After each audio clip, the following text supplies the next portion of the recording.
Hi, this is Kevin Clark. I'm Senior Editor and Chief Correspondent at America Magazine, and I'm speaking with Father Peter Balleis, who is the International Director for the Jesuit Refugee Services. And we have good news to talk about today. A few days ago, Father Prem Kumar, who had been taken by the Taliban, I believe, in Afghanistan, has been released and is back home with his family in India. Can you give us an update, Father, on Father Prem's condition and the circumstances of his release? Yeah, Father Prem was released with the help of the Indian government, and he was flown out to Delhi, and he is in a fairly good condition, and has met with government officials, church officials now, so of course with his family and with the Jesuits. Of course, what it means to be almost 9 months in captivity is another issue, how to work that out. But he's in good spirit, physically well, so he lost quite a lot of weight during that time. And so we are happy to have him back. Can you talk about at all what were the circumstances of his captivity? Was he abused? What did they do with him for 9 months? And what was the object of seizing him in the first place? Yeah, that is difficult to say. The object, normally most of the people are being taken for ransom or for the exchange of political prisoners. We don't know what the negotiation was with the Indian government, so I cannot comment much on that. What they agreed on the conditions of his release. We know from early on March last year that the security situation in Herat had changed and Indian citizens got targeted, which was not the case before. For years, Indian Jesuits have worked in Herat and moved around very freely, and maybe that made us perhaps a little bit less security conscious when you get used to it. And so it could be that it looks very much that he was kidnapped because he's an Indian citizen, a foreigner, and not so much because he was a Jesuit or a priest. He was kidnapped on the 2nd of June. It was said very early on by his kidnappers he will be released very soon. There will be an agreement reached, and that was what the kidnappers said was ransom, what they wanted. Um, but it took longer than they thought and that Tim thought. But he said, they always told him, you will be released, and in a way also to keep his spirit high. He was, in generally, as he says, well treated, taken care of, but most of the time handcuffed and with the legs also chained, not in order not to run away. After the first 8 days in a cave, which seems to be was the most difficult time, he was moved, um, and he was moved several times. In some places, he stayed the minimum 8 days and the maximum 81 days, as he said in an interview. And that is a tactic. And from our own information and inquiries, uh, we can confirm, or this confirms what we also got to know, that he's being moved to another group and to another mullah who is in charge, and so on. So, as he says, he was well treated, got all his food. So he lost a lot of weight, but I guess the whole psychological condition. He had in the morning his time to pray, which was very important for him. He said, knowing, trusting that the J.R.S. will look for him, will try to get him back and do what is possible, kept him also, at good spirit, hopeful, positive. And it's true. We did every day. We had our meetings and worked on that to get information, to get through to the captors, to find out and to be ready for negotiations if the chance comes. So he felt that, he trusted that, and that kept him going. The last moment of the handover was, again, a very critical one, and he shared that in the Indian newspaper, so I can quote here. He was moved for 2 days with different drivers, different people taking care of him, and then near Kandahar, they got into a shootout with a crossfire, and that was obviously a dramatic moment, and he was told here's the phone, run, phone the Indian embassy and they will pick you up.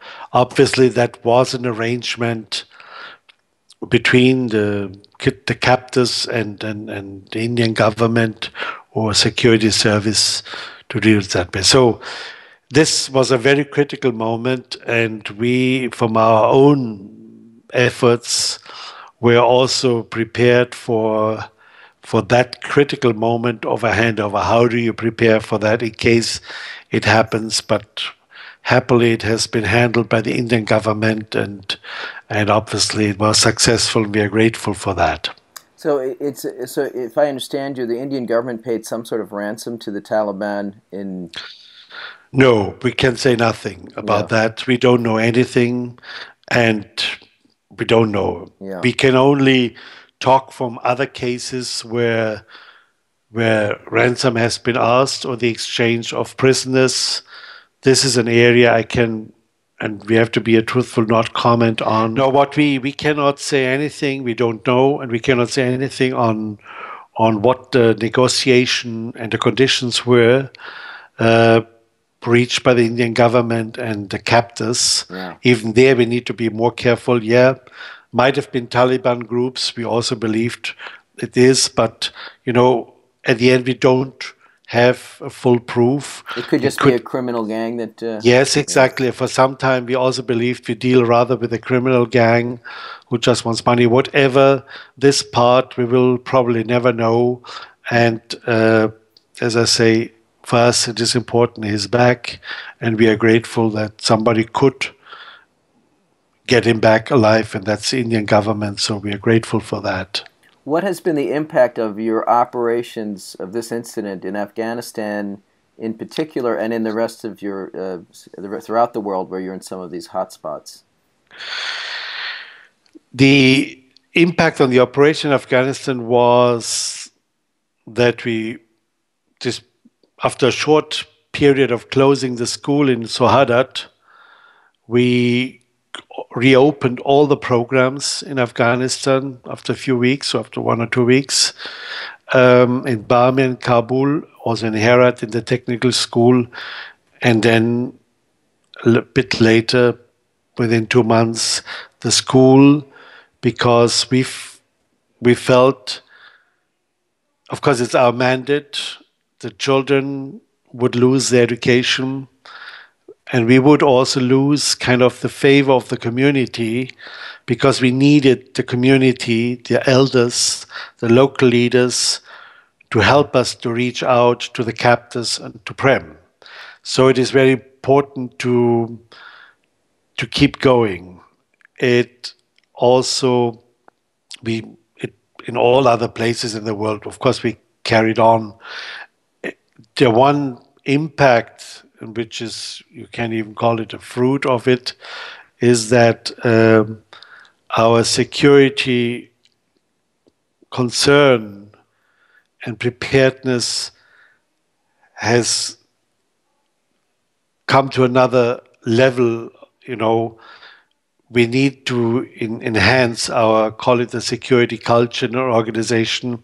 So we are running now in all regions where it's risky, security training for our teams, because a few things you can avoid and save life. There's sometimes very simple mistakes, and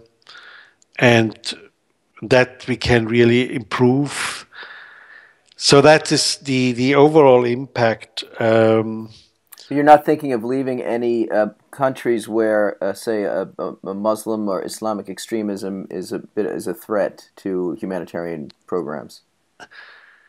No, we have not decided to pull out of Syria, or you're in Lebanon as well, and Lebanon, in North Iraq, in Jordan, in Turkey, We also will not pull out of Afghanistan. I will go there next week to meet our team to thank them because they did a lot of the work on the ground. Mhm. And they're very loyal, very good collaborators. They're all Muslim, working with our few Jesuits left there. And this is, the positive experience. And let me comment perhaps on the deeper level of, call it the spiritual experience of such a long period of 9 months. It was very important for Father Prem to pray, to stay positive, to trust we'll care for him. What we did. It was very important for us, the crisis management team, to meet every day, almost every new information. We don't need to meet, but every day we met.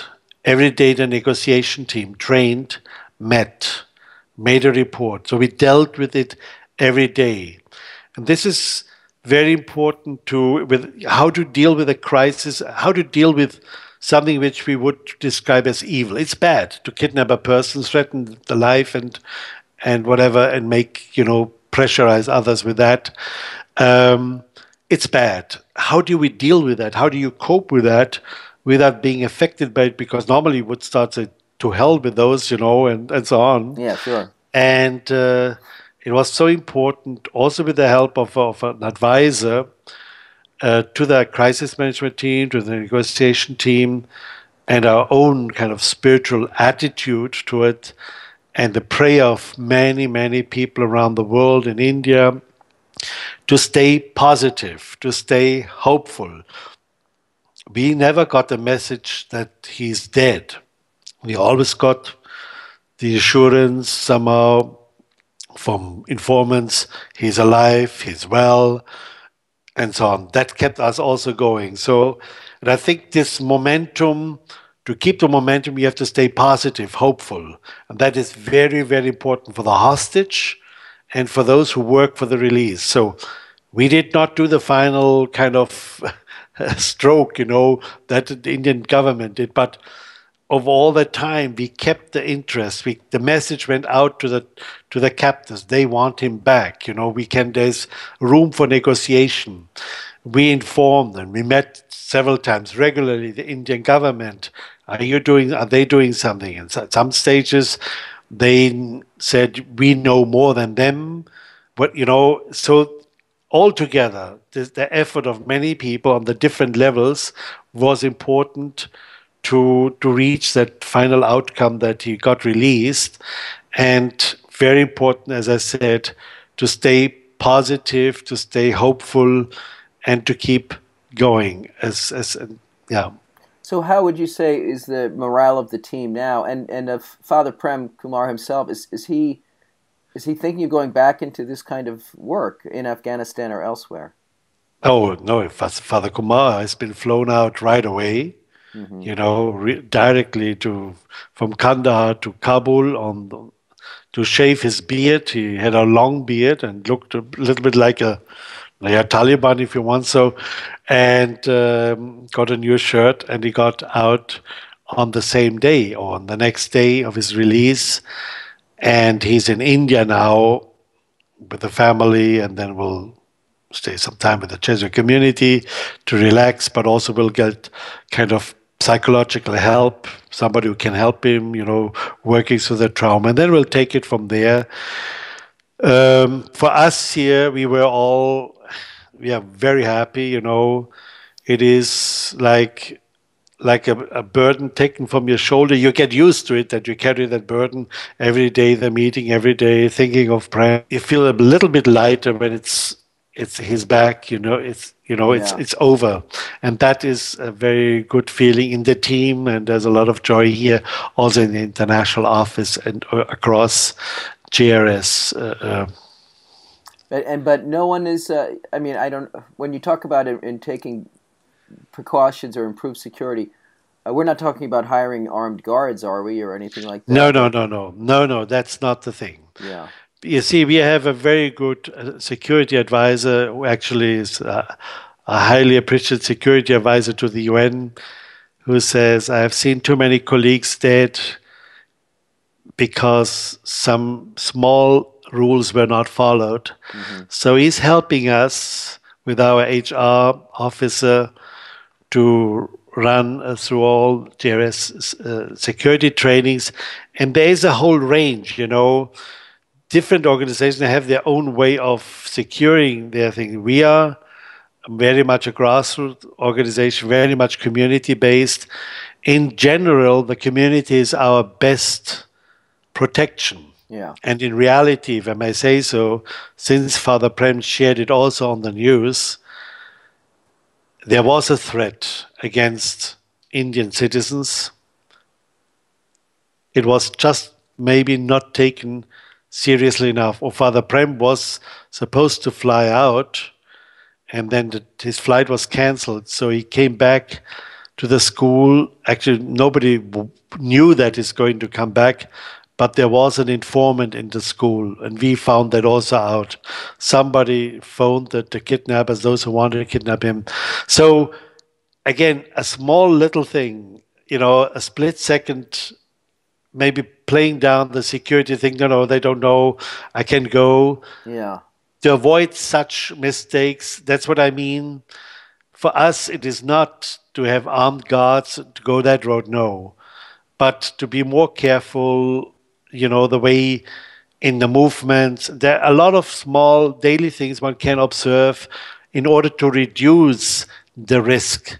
And then, of course, if there's any warning, one has Take to it seriously. get out, to Yeah. take it very seriously, definitely. But you'll never be a risk-free operation, I guess. Yeah, no, one has to, you know, to reduce that risk, and maybe there's situations where one has to close down. I mean, just this morning we got the news that next to our compound in the parish in Weso, where we have a team of 2 Jesuits and a local team, last night the assistant parish priest was shot. So Where was this? in Congo, in East Congo. Oh, Congo. So Father Jean-Paul, whom I met 4 weeks ago, got shot. What are the reasons, so on? We don't know. We took out our international and local team, the core team, to Goma in order to find out first what is behind and why and so on. So one has to take, but that came completely out of the blue. Also, we decided 4 weeks ago we better build a better compound wall. You know, we sense things are not This is too in the good. Congo we're talking about. That's in the East Congo. So I say that because one has not a complete control over everything, and there can be these surprise moments when you think it's normal and then something like that happens. The one reality is the humanitarian work is much more at risk now than before. Also, you know, church personnel, humanitarian workers are not respected. And that's true.